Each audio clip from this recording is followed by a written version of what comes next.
ketika kita saat ini teman-teman, ketika kita mendekati akhir dari 2024 ini dan kita akan memasuki sebuah tahun yang baru di tahun 2025 ini, yang mungkin besok adalah hari terakhir kita di tahun 2024. Inilah saat yang paling tepat untuk kita merenungkan semua perjalanan di dalam hidup kita, teman-teman.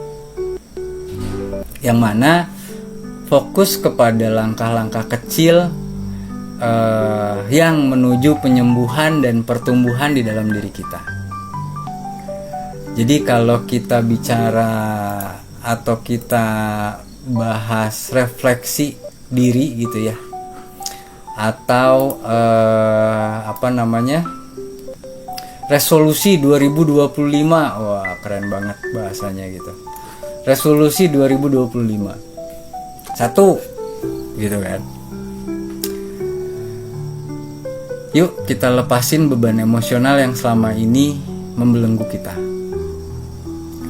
Kita yakin bahwa mengampuni diri kita adalah langkah pertama menuju kebebasan atau kebahagiaan atau kedamaian yang ada di dalam diri kita, teman-teman. Yang kedua adalah yuk kita meluangkan waktu untuk merenungkan hidup kita kembali. Kita mengidentifikasi semua luka-luka batin yang mungkin perlu kita sembuhkan. Jangan pernah ragu untuk mencari berkomunikasi, berkonsultasi, atau mencari ilmu-ilmu baru di dalam hidup kita, supaya kita bisa kuat untuk menghadapi luka batin itu, gitu teman-teman. Dan melalui doa, meditasi, kita perdalam lagi Quran, kita perkuat hubungan kita dengan segala sesuatu yang jauh lebih besar dibandingkan diri kita, gitu teman-teman. Itu akan membuat atau menciptakan sebuah energi positif yang sangat besar di dalam hidup kita, gitu. Yang mana kalau ada teman-teman yang mungkin ada di grup mentoring tadi pagi itu, saya bilang gini, jika manusia itu adalah sebuah energi, maka sebenarnya Allah itu udah ngasih contoh ke kita bahwa energi itu tidak bisa kita tahan atau tidak bisa kita pendam.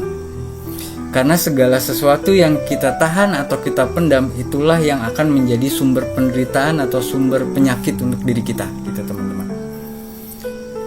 Mau itu kemarahan, mau itu luka masa lalu, mau itu hal-hal yang membuat kita merasa bersalah, kecemasan, ketakutan, dan hal-hal yang membuat kita menjadi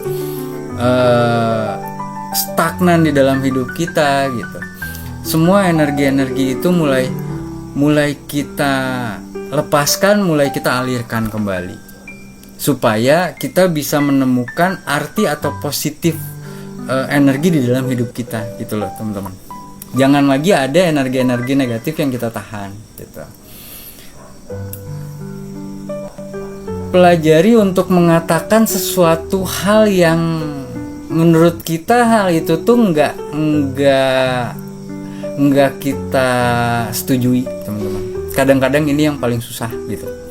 Untuk bilang enggak atau untuk nolak sesuatu yang kita nggak mau tuh susah banget untuk diri kita, gitu. Ada beberapa orang yang mungkin susah untuk melakukan itu. Dan itulah salah satu sumber dari luka batin yang selama ini akhirnya mengendap, akhirnya menjadi sebuah emosi diri yang berakumulasi menjadi sebuah luka, atau bahkan bisa menjadi sebuah trauma, teman-teman. Nah, jika teman-teman ada sebuah impian yang selama ini kita abaikan, teman-teman, yuk kita mulai menata kembali hidup kita untuk perlahan-lahan nih kita mulai meraih semua hal yang kita inginkan di dalam hidup kita di usia kita saat ini gitu. Kita pengen bahagia, kita pengen kemarin kita udah cukup lah nyari eksistensi diri, kita udah cukup lah untuk selalu terjebak ke dalam sebuah kebenaran sosial gitu. Nah di fase ini tuh kita mulai menjadi diri kita gitu teman-teman. Kita mulai menemukan jati diri kita yang sebenarnya dan yang seutuhnya gitu. Selanjutnya, fokus pada hubungan yang mendukung pertumbuhan kita dan lepasin semua hubungan-hubungan yang tidak baik untuk diri kita. Fokus terhadap segala sesuatu yang hal itu menjadi positif untuk diri kita, dan kita lepasin semua hal yang sifatnya akan menjadi energi negatif di dalam diri kita teman-teman. Karena akumulasi dari banyak sekali imajinasi, pemikiran dan perspektif diri kita di dalam fase ini atas luka-luka kita masa lalu, itulah yang sebenarnya menjadikan hidup kita di usia ini tuh nggak bahagia teman-teman. Yang sebenarnya kita nggak bahagia itu karena perspektif diri kita sendiri gitu. Dan terakhir pastinya mengingat selalu untuk pentingnya kesehatan fisik di usia kita di fase ini.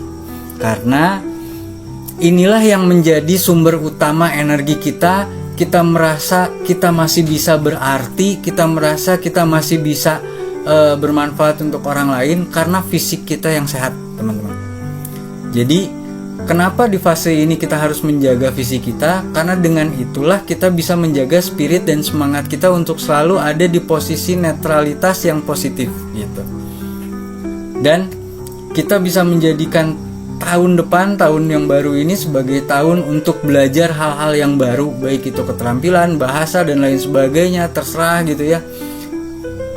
Bahkan wawasan spiritual seperti yang tadi misalkan kita bahas beberapa ayat Quran, kita dalemin gitu artinya apa gitu, oh ternyata seperti ini gitu. Semua itu tuh penting untuk kita di fase ini gitu teman-teman. Di usia kita range antara 25 sampai dengan 50 tahun gitu.